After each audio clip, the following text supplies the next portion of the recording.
जय जोहार जय छत्तीसगढ़ संगवारी हो। तो आज हमन आए हैं बंगलामुखी देवी मंदिर घूमे बर। तो आप मन ला यहाँ के दर्शन करवाबो दिखाबो।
चढ़ा ले मंदिर जाओ।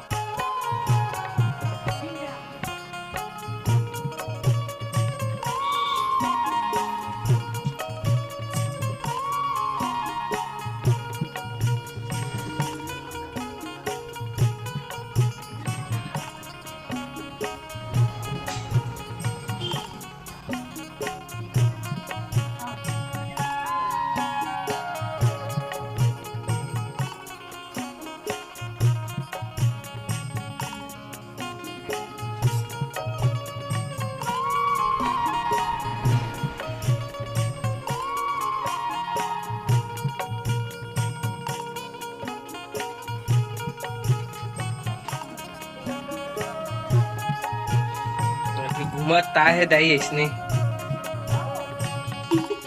गुपचुप खाल गए। चलो मंदिर घूमे चल लेथन की गया है।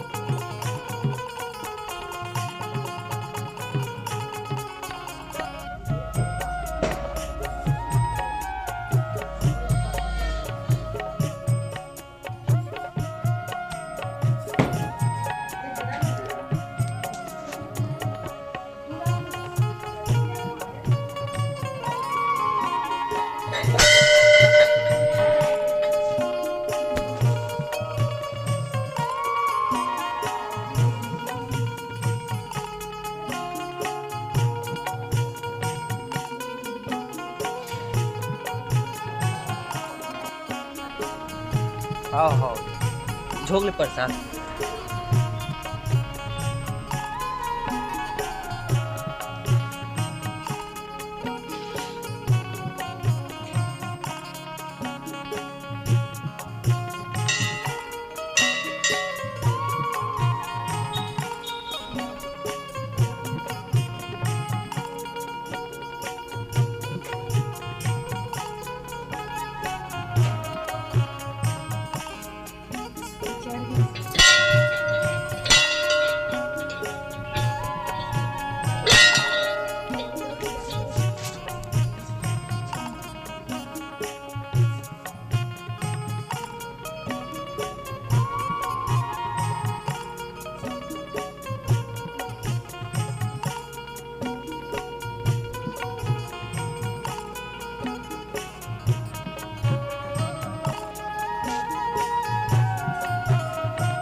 संगवारी हो तो आज हमन आहन आश्रम मंदिर जो है बसे है बाराभाट और भैंसा के बीच में बसे है एक प्रसिद्ध मंदिर जिला एकदम बेहतरीन तरीका से बनाए हैं। तो यहाँ अपन अगर नहीं आए हो तो घूमे बर आ सकते हो, अपन वीडियो के द्वारा से देख सकते हो कैसे का है।